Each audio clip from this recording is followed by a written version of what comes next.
Oke, kita mulai lagi. Ntar kita file sharing dulu. File sharing, screen sharing.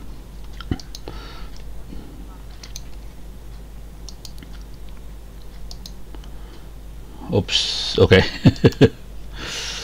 Ini Helium udah beres. Mana sih? Oke. Kita akan langsung loncat aja ya. Jadi yang tadi urusan security jaringan server itu catatannya ada di e-learning, silahkan dilihat-lihat. Tapi nanti ngelinknya ke ini semua sih, ke Wikipedia. Wikipedia lagi, wikinya saya lah. Pakai softwarenya Wikipedia sama sih sebenarnya, cuman saya nulis di Wikipedia di delete soalnya. Nulis di Wikipedia di delete soalnya cara nulisnya tidak ngikutin Wikipedia. Jadi ini basic server security, silahkan dilihat-lihat aja, ada banyak di sini. Terutama yang tip mengamankan server lah, kira-kira kayak gitu ya. Nah, cuman ini yang barunya ada di buku pegangan penanganan insiden cyber, ada di situ sih. Oke, web application firewall bisa dibaca-baca. Intinya kalau web application firewall tuh kira-kira gini cara berpikirnya. Firewall yang normal dia akan ngeblokir traffic di level TCP, IP, physical layer, MAC dan sebagainya. Itu firewall yang biasa. Kalau application firewall dia akan ngeblokir traffic di aplikasi. Jadi kalau ada SQL injection, ada command injection, ada cross-site scripting, ini application firewall yang jalan. Kira-kira kayak gitu sih. Softwarenya ada mode security kalau di Apache, dan sudah ada database-nya segala macam, bisa diinstal langsung. Jadi nggak susah sih sebenarnya. Cuman kalau mau ya kita nambahin database juga sih. Ini web application firewall. Jadi dia khusus buat web, layernya aplikasi. Gitu kira-kira cara bacanya, kira-kira gitu. Kita akan masuk ke basic data security. Ini kira-kira enkripsi lah kira-kira paling gampangnya. Nah, cuman biar kebayang sebelum terlalu jauh ngomongnya, kita lihat di email dulu. Pesanan sudah sampai, ya, betul. Saya pesan ini sih, VGA ke HDMI. Soalnya server di kampus pakainya VGA ya. Sementara layarnya sekarang HDMI semua. Jadi untuk ngelihat kepaksa beli dulu VGA ke HDMI. Harga 15.000, ongkos kirim 15.000, jadi 30.000. Mending beli dua kali ya, tapi ya daripada gua kesana kan susah. Nih buang aja dulu. Ini Gontor, kampus Gontor minta diajarin cyber security. Coba mintanya saya kesana lagi, aduh ampun deh, nyerah saya sebenarnya. Nggak apa-apa sih, biar orang pinter ya. Kita tutup. Nah, sekarang kita akan masuk. Ini email saya akan kasih lihat. Saya makanya Thunderbird. Kebetulan kalau Thunderbird buat enkripsinya udah dia nyiapin dan mudah dipakainya. Jadi walaupun saya pakai Gmail, pakai Indonet, pakai ITTS, mail servernya ada di tempat lain, semua mail ditarik ke laptop saya, ke komputer saya, pakai Thunderbird, dia bisa nge-encrypt dan sebagainya di Thunderbird. Jadi dia nggak peduli sih sebenarnya servernya kondisinya kayak gimana, dia nggak peduli, dia bisa encrypt di atas server yang tidak aman itu. Gitu. Jadi servernya boleh nggak aman. Cuman dengan Thunderbird karena dia ada enkripsi jadi lebih enak. Logika berpikir yang sama nanti dipakai di HTTP, logika berpikir yang sama dipakai di WhatsApp. Jadi kalau ada end-to-end encryption ya tekniknya sama semua sih, kira-kira kayak gitu. Oke, saya kondisinya key-nya expired, harus saya benerin dulu. Jadi di sini saya gedein ya. Nggak bisa digedein. Di sini ada end-to-end encryption, saya klik dulu end-to-end encryption, kondisinya key-nya expired ini. Nah, ini udah expired. Bisa di delete, saya delete aja lah biar delete key. Jadi key-nya saya delete. Oh, nggak boleh dipakai dulu, jangan dipakai dulu. Jadi ini saya delete, terus yang ini juga saya delete. Oke, key udah saya delete semuanya, kosong, saya nggak punya key lagi buat enkripsi segala macam. Saya akan bikin key baru, karena ini buat demo aja. Saya create new OpenPGP key, continue. Saya akan key expired in 3 hari.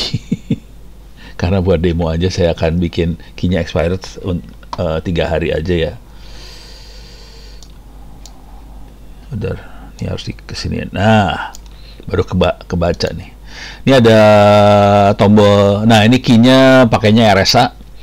Panjangnya 3072. Saya akan generate key-nya. Bisa lebih gede lagi sih. 4096 juga boleh. Oke. Ini zaman dulu kala kita cuma pakai 64, 128. Ini sekarang udah ribuan key-nya, ngejebolnya setengah mati sih. Kita akan generate key-nya, confirm dengan ID ono@indo.net.id, confirm, kita akan generate key-nya. Oke. Ini udah key-nya baru, expirednya 3 hari lagi, jadi bisa kita pakai. Nah, sekarang kita akan coba pakai makhluk ini. Ini saya tutup dulu. Nah, sekarang kita ada di sini. Oh, ini ada mail, buang dulu. Ini mail saya di sini bacanya sih. Kalau Anda komunikasi, oh ya, saya udah pada ya, saya tulis aja deh emailnya, silahkan dicatat kalau ada apa-apa. indo.net.id. Jadi kalau mau komunikasi itu email saya ono@indo.net.id, silakan email ke situ. Kalau mau lebih enak, saya sebenarnya lebih suka pakai Twitter sih. Oke, silakan kirim ke Twitter. Kalau mau diskusi, sebetulnya saya lebih suka Twitter. Kenapa pakai Twitter? Supaya saya bermanfaat buat lebih banyak orang. Jadi kalau saya jawab, yang baca akan banyak orang. Kalau pakai email, yang jawab cuma 1 orang, yang baca kan cuma 1 orang. Kalau pakai Twitter, saya reply, yang baca banyak orang. Jadi lebih bermanfaat lah buat orang banyak. Cuman orang kadang-kadang suka makainya email aja, jadi pusing kepala saya. Oke, sekarang saya akan kasih lihat ini. Kita akan, oh ya, ini kasih lihat aja ya, Gmail saya kosong ya, nggak ada email. Jadi caranya semua email disedot sih. Disedot tuh saya save di komputer lokal. Jadi sebenarnya mailnya ada di komputer lokal semua. Nah, sekarang saya akan kirim email, saya akan kasih lihat apa bedanya yang email yang tidak di-encrypt sama email yang di-encrypt. Saya akan tidak di-encrypt dulu ya. Saya kirim message. Kunaon itu tidak bisa diklik.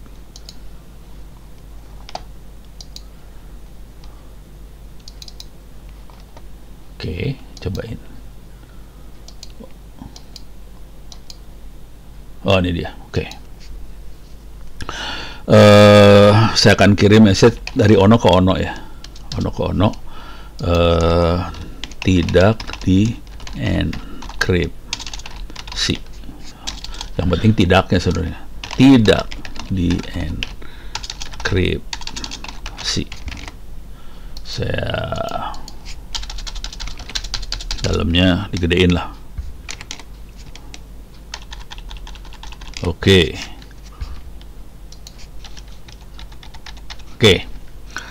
Jadi saya kirim teks kayak gini, tidak dienkripsi. Dari Ono ke Ono, jadi langsung tanpa enkripsi. Kalau kita kirim, nah ini yang bisa disadap nih. Jadi kalau kita jalanin WhatsApp ya kelihatan ini sebenarnya. Oke. Atau kita jalanin WhatsApp ya. Sekalian deh kagok. Clear sudosu Wireshark.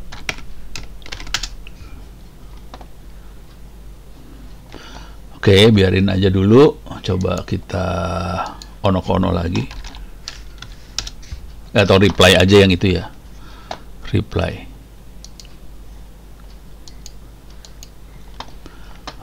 Oke, ini dia. Salah. Mana dia? Ini dia. Ini tidak dienkripsi. Saya akan reply. Oke, kirim. Pakai Wireshark. Oke, coba kita lihat di Wireshark-nya, kedetek kagak. Ini kelihatan ribet banget di sini. Oke, saya stop dulu. Capture, stop.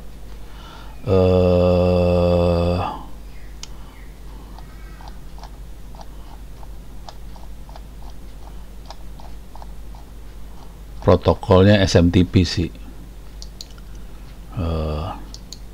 Saya sort aja ya. PQRSTU harusnya ada di atas.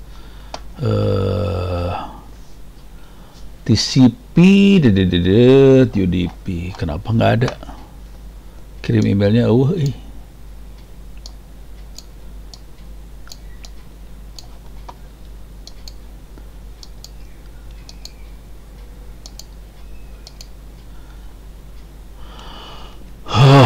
Oke. Oke. Ini kayaknya nih makhluknya nih. Yang TLS ini nih. Rese. Dia encrypt. Nggak bisa dibaca. Parah. Nggak bisa dibaca. Coba. Iya bener nih. Parah. Jadi makhluknya yang ini nih. Coba 159, 124, 45, 60. Coba kita cek dulu ini who is. Saya belum ngasang who is lah di sini. Nggak ada kan? Ya udah, saya install dulu bentar. Sudo apt install. Atau bisa di ping nggak bisa lah. Sudo apt install who is. Oke, saya mau ngecek aja sih, sebenarnya ngecek doang tuh IP itu siapa punya gitu. Tapi saya udah curiga banget ininya di encrypt, soalnya waktu ngirim emailnya di encrypt. Jadi saya nggak bisa baca ini TLS, yang TLS versi 1.2 ya. Ini kayaknya udah encrypt semua. Jadi saya nggak bisa berkomunikasi, nggak bisa ngelihat apa komunikasinya. Ya itulah, kalau di encrypt saya nggak bisa lihat sih. Dan ini yang terjadi sama ini juga ya, sama apa sih? Intrusion detection system sama Snort, karena di encrypt nggak bisa baca. Tapi ini saya curiga banget ini punyanya Indonet nih sebenarnya. 159, 124, 45, 60. Who is berapa tadi? 159, 124. 159, 124. Coba lihat lagi. 4560. 4560.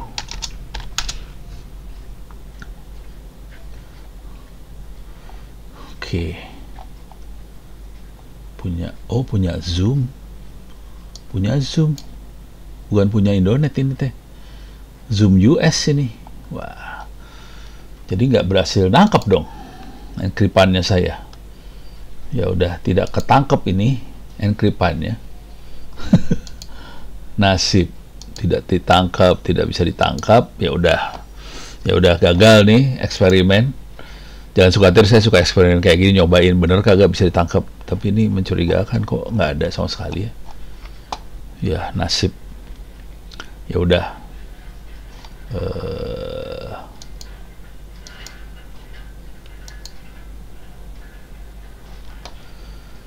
Ya udah, kita biarin aja dulu. Nah, mana sih tadi? Jadi eksperimen tadi gagal. Oke. Kalau tidak di encrypt, kita bisa lihat dari sini sih. Ini tidak ada tanda-tanda apa-apa, tidak ada informasi bahwa ini yang ngirim ono bener atau ono bohong, nggak ada. Dia tidak ada tanda tangan digital, nggak ada apa-apa segala macam, dan kita bisa more view source. Oke, kita bisa, saya gedein. Tuh kan ngirim keluar dia.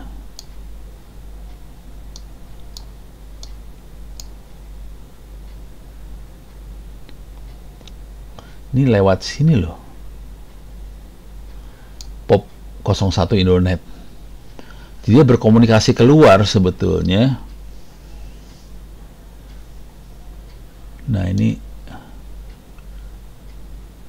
coba, ini lagi penasaran ya, sorry, saya lagi penasaran. Coba SMTP VE Indonet ID itu nomornya berapa? Dik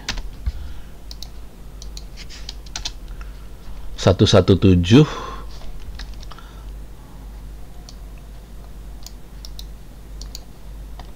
oke.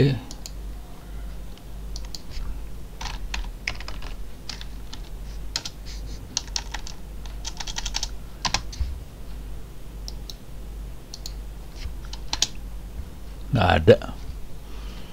Kagak ada ya? Ya, penasaran aja sih. Kok bisa nggak ada? Wih, salah pencet kan? Salah pencet, salah pencet. Salah pencet. Salah pencet. Tutup. Oke, ini kondisi nggak ada, dia biar nangkep aja terus, biarin, saya pengen tahu aja. Soalnya dari headernya kelihatan.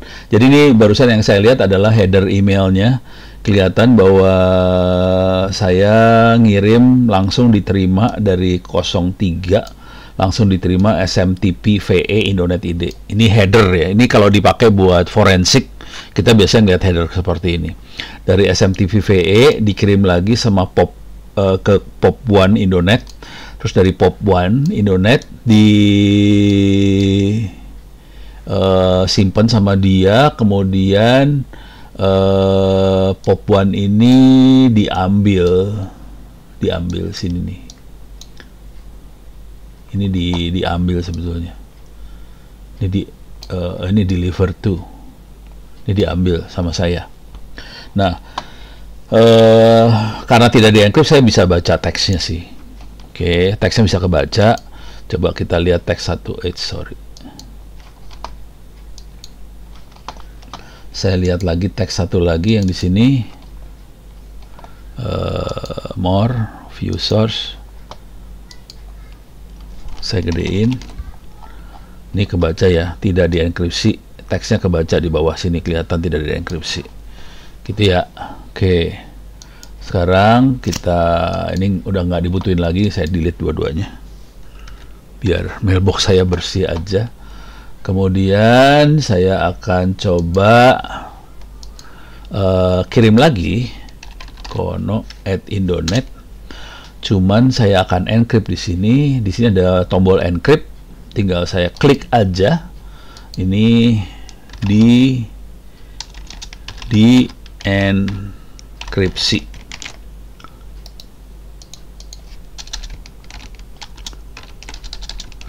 Oke, gedein ya. Jadi ono ke ono, tapi ini tombol encryptnya. Ini kalau ini ada, ini kalau kelihatan, mudah-mudahan kelihatan. Ini ada gembok, tapi ada garis merah. Itu berarti nggak di encrypt. Kalau saya klik, garis merahnya hilang. Ini kondisi digembok. Kalau saya send, ini dia akan terkirim dengan kondisi di encrypt. Oke.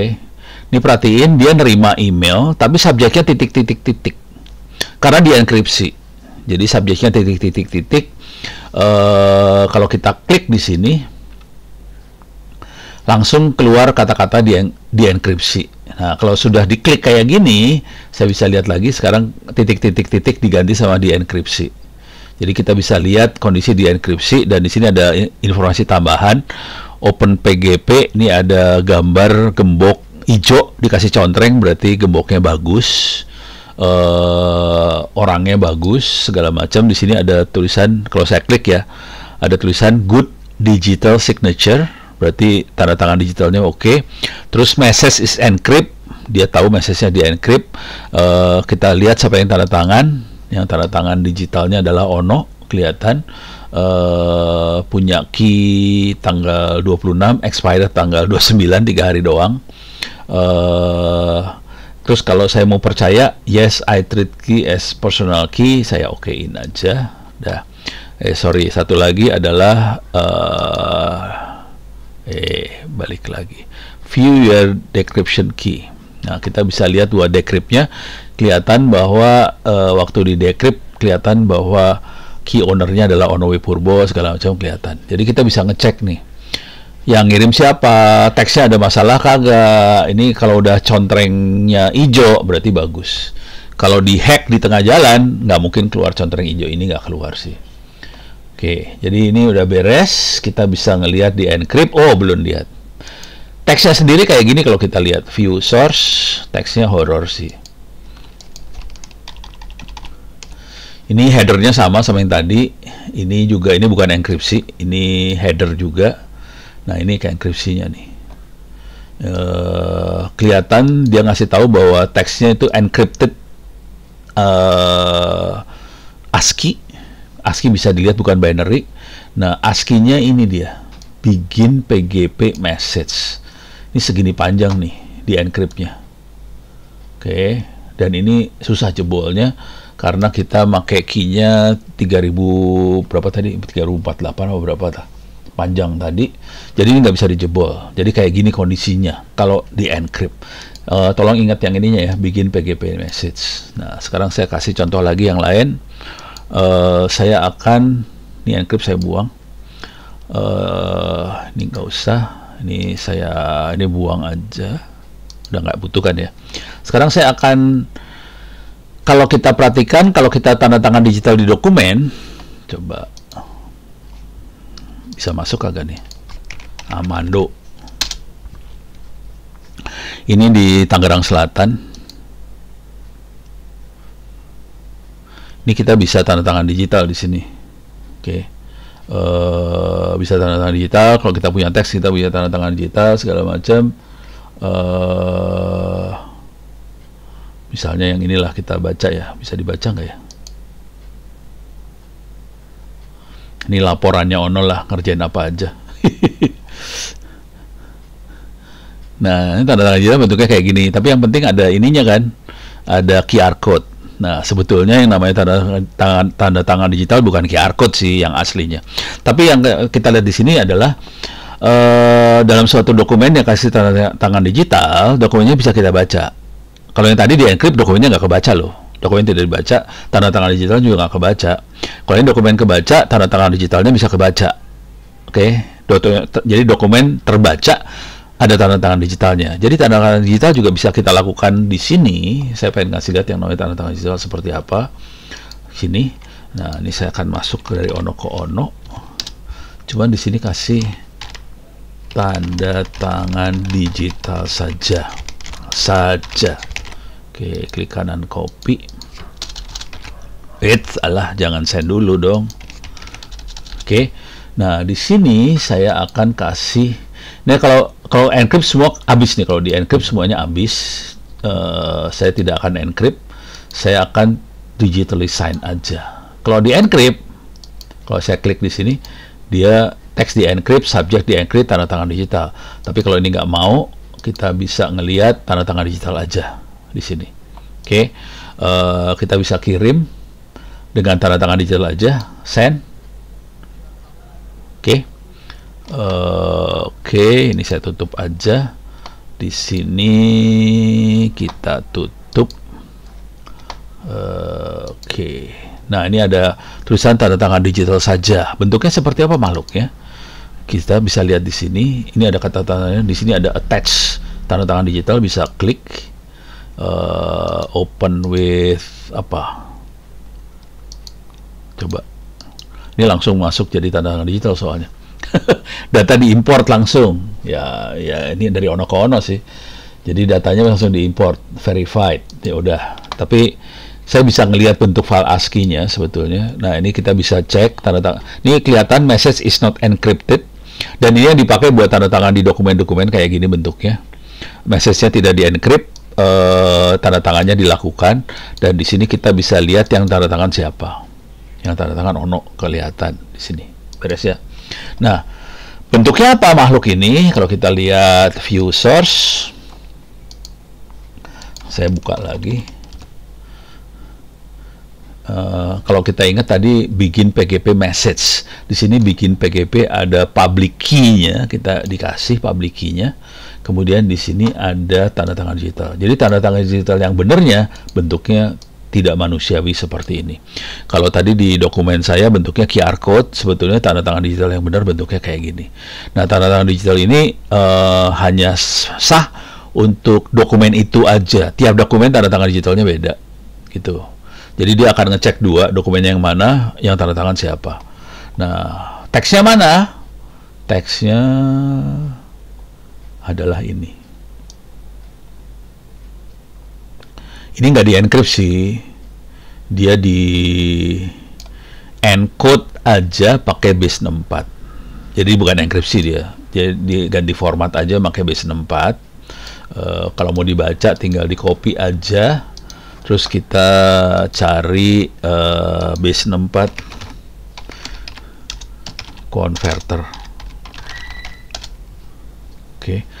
Ini ada base64 decode encode online, kita taruh di sini. Oke, kita decode. Nah, tanda tangan digital saja keluar di situ. Beres ya? Jadi bentuknya kayak gitu. Nah, sekarang kita punya waktu sekitar 20 menit. Saya akan cepet aja kalau gitu. Ini bisa diambil, filenya bisa diambil di internet, di LMS. Ini Ono Center ORID/pustaka, masuk ke Docs. Di sini ada security. Oke, saya akan copy paste ke chat biar enak. Silakan masuk ke LMS Ono Center ORID/pustaka. Di sini bagian paling bawah ada file namanya migrasi e-commerce. Dibuatnya bulan 5 tahun 2000, jadi sekitar 24 bener ya, 24 tahun yang lalu. Jadi file ini dibuatnya 24 tahun yang lalu. File ini sebetulnya jadi dasar untuk undang-undang transaksi elektronik, bukan informasi transaksi elektronik ya. Jadi waktu itu ada dua undang-undang yang beda, yang satu undang-undang informasi, yang satu undang-undang transaksi elektronik. Kemudian akhirnya disatukan jadi undang-undang informasi sama transaksi elektronik. Tapi yang saya bahas di sini adalah transaksi elektroniknya sendiri. Kita bisa lihat kalau di saya udah saya download, ada di bagian cyber security.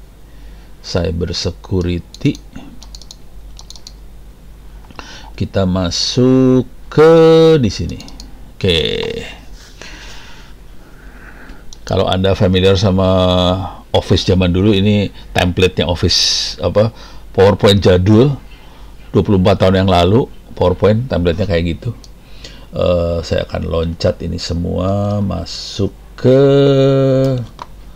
sini. Kita ngomongin soal PKI, Public Key Infrastructure, sama Certificate Authority. Yang buat slide ini adalah Pak Arianto Mukti Wibowo, almarhum. Makanya saya tulis terus namanya, karena pesan terakhir dari beliau ke saya cuma simpel aja, "No, tolong ilmunya disebarin, No." Gitu aja sih. Saya nggak tahu itu dia nggak lama sesudah itu meninggal. Jadi ya udah. Ya, supaya amal ibadahnya tetap mengalir, ya udah saya pakai tetap ini slide-nya dia. Ini slide-nya beliau aslinya, tapi saya modif-modif dikit. Waktu di awal saya modif, sekarang udah nggak saya modif lagi sih. Jadi kalau mau ngelihat yang namanya CA segala macam, ada di settingan kalau di Chrome ada. Coba kalau kita lihat di Chrome, di sini ada di bagian setting. Ada di bagian privacy security, ada di bagian security. Salah. Mana ya? Kok nggak ada? Apa di bagian bawah lagi? Oh, ini dia, site setting.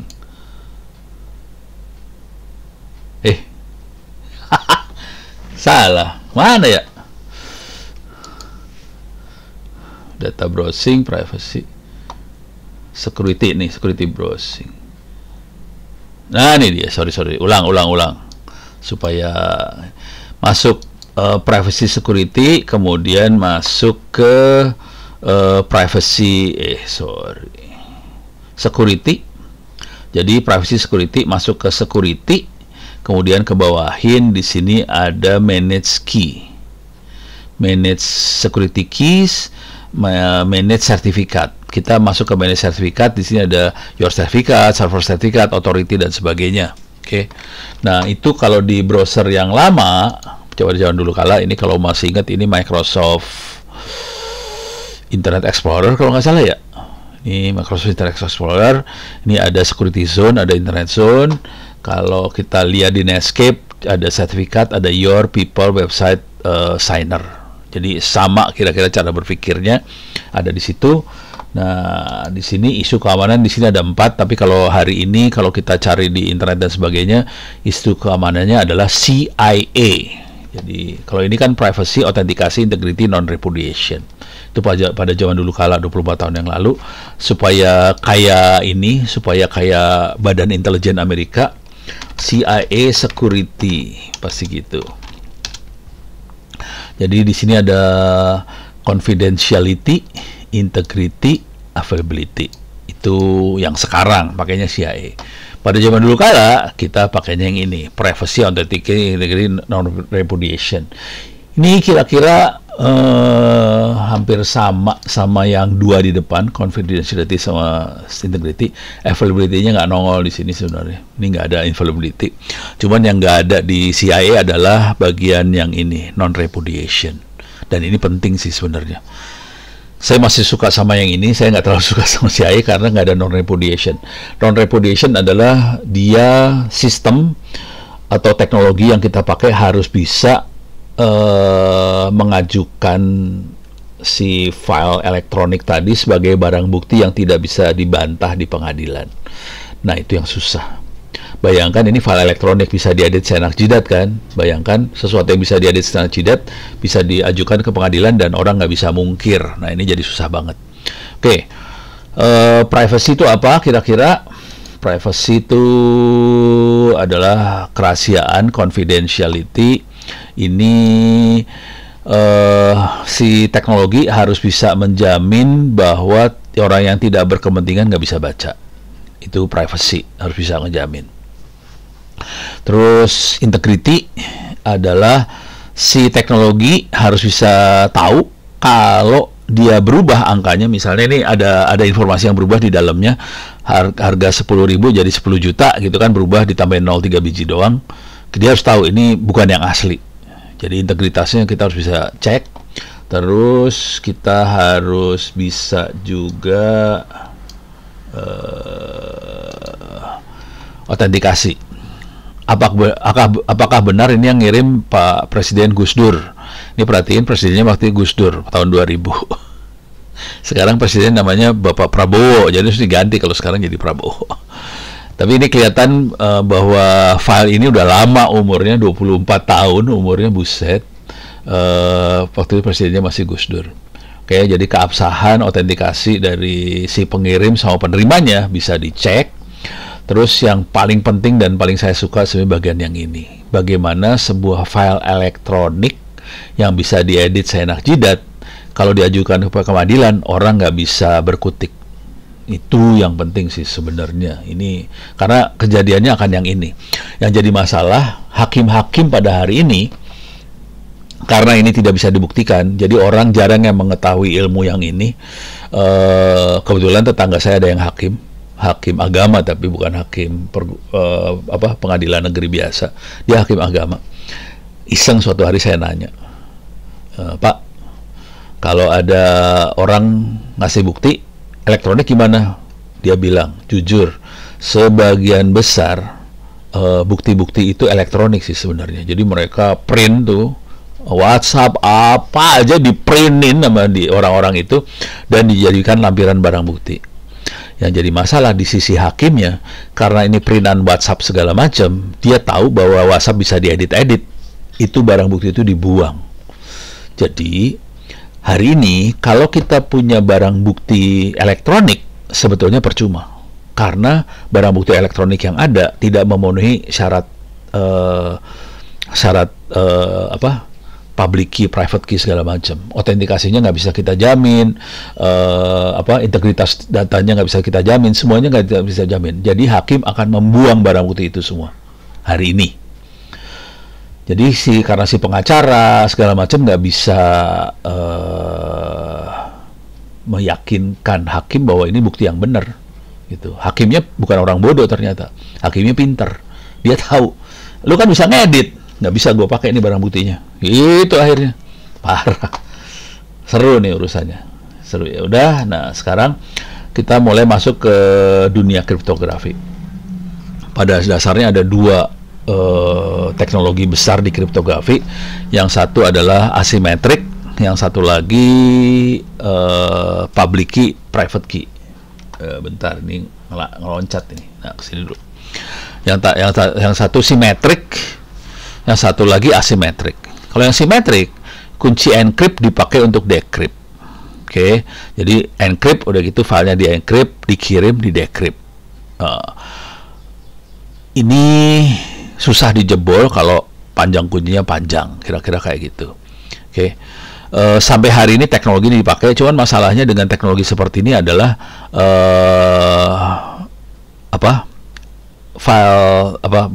kuncinya yang buat encrypt decrypt itu harus dikirim bersama sama filenya, atau dua-duanya harus punya kunci dulu baru kita bisa tukar-tukeran file ini. Oke. Jadi harus ada mekanisme buat ngirim kunci. Kalau sampai kuncinya jatuh ke tangan orang lain, ya udah kacau ceritanya. Tapi jujur, ini dipakai karena teknologi ini yang cepat banget. Buat proses encrypt decryptnya cepat, walaupun kita pakai kunci yang panjang, prosesnya cepat. Jadi hari ini dipakai terus, yang ini dipakai terus. Tapi kita harus bisa ngirim kuncinya. Nah, gimana caranya kuncinya aman dikirim? Kira-kira gitu. Contoh jebolnya kunci ini ada di U-boat Enigma. Ini legend Enigma. Oke. Kalau tahu U-boat, kita tahu U-boat itu kalau belum tahu U-boat itu kapal selam punyanya Jerman. Mereka nyebutnya U-boat semua. Terus di dalam U-boat ada mesin namanya Enigma, itu buat enkripsi Morse dari kapal selam ke pangkalan kapal selam. Di encrypt pakai Enigma, dan Enigma ini kuncinya dipasang dulu di semuanya. Coba lihat. Nah, ini mesinnya seperti inilah. Ini kelihatan ini lambangnya tentara Jerman. Ini adalah pada saat kapal selamnya Jerman ini tertangkap oleh sekutu. Akhirnya mesin Enigmanya diambil, dan ini menyebabkan Jerman jadi kacau ceritanya. Oke. Jadi mulai Enigma ini jebol di breaking code ini, mulai hancur dia. Oke. Nah, ceritanya itu. Jadi makanya ini seru banget urusan untuk dapetin kunci ini. Taruhannya nyawa banget soalnya. Soalnya dengan kunci ini akhirnya mereka waktu belum dijebolin, Jerman bisa ngancurin konvoi sekutu. Nah, kemudian dikembangin kunci yang tidak harus dikirim. Jadi ada public key sama private key, ada kunci public key, ada yang private key ini. Ini bikin sepasang kunci, tapi proses ini membutuhkan komutasi yang lebih panjang dan lama.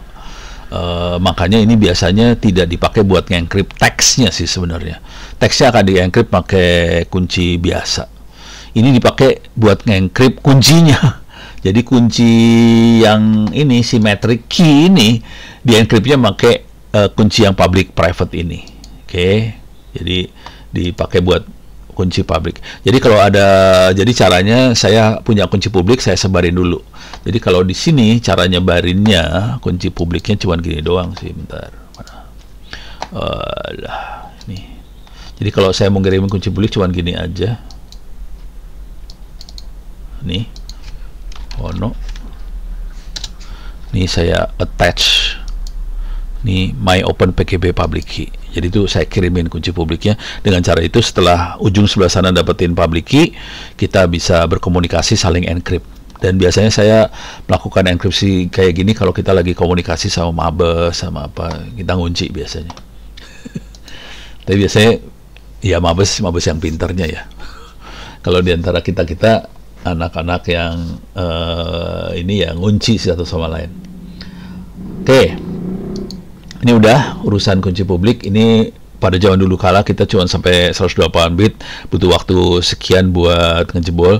Sekarang kita makanya bukan dash, kita makanya 3 dash, triple dash, dash dash dash, dash di dash di dash di dash lagi sampai 3 kali. Jadi udah susah ngejebolnya. Dulu pakai RC4 kita bisa lihat kita pakai AES, pakai apa segala macam. Ini aja 128 bit sekian tahun buat ngejebolnya. Sekarang udah parah banget. Jadi susah ngejebolnya sih sebenarnya. Oke. Nah, tanda tangan digital sebenarnya seperti ini bentuknya. Kita punya teks, masukin fungsi hash, kita dapat sidik jari dari teks tadi. Di situ ada integritas data bisa dicek dari sidik teksnya. Sidik ini di-encrypt pakai private key-nya si pengirim, jadi tanda tangan digital. Jadi tanda tangan digital ada 2 informasi, teksnya mana, yang ngirim siapa, gitu ya.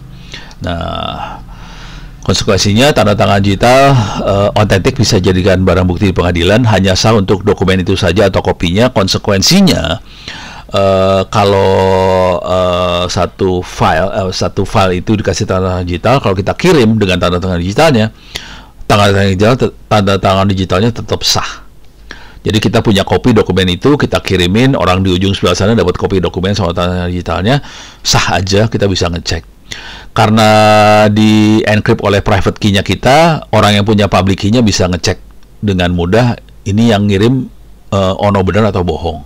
Jadi bisa diperiksa dengan mudah oleh siapapun, kira-kira kayak gitu. Oke. Kita juga kenal yang namanya sertifikat digital. Kita ada sertifikat kayak gini. Kalau mau ngecek sertifikat, contoh yang paling gampang sih kita bisa ngecek SSL sih, HTTPS. Itu kalau kita pakai OpenSSL, connect ke web, kita bisa ngelihat ini yang tanda tangan siapa. Ini apakah benar BCA benar atau bohong, bisa kelihatan semua di sertifikat digital ini sih sebenarnya. Oke. Tapi ini semua si otoritas sertifikat authority yang tanda tangan ini harusnya menurut aturan di Undang-Undang Transaksi Elektronik harus ada di Indonesia sih sebenarnya. Oke. Yang hari ini yang ada cuman salesnya. Ada di Indonesia salesnya. Dan mereka pakai sales itu semua. Kira-kira gitu dah. Ya rumah tutup mata lah, udah capek kalau ngomong. Nah, kalau kita punya sertifikat digital, jadi kita bisa bikin pipa komunikasi tertutup antar 2 pihak. Hanya 2 itu yang bisa komunikasi, saling autentikasi satu sama lain. Bisa membuat dan meriksa tanda tangan digital, bisa bikin surat izin digital. Contoh yang paling ekstrim barangkali imigrasi, kita bisa bikin paspor digital.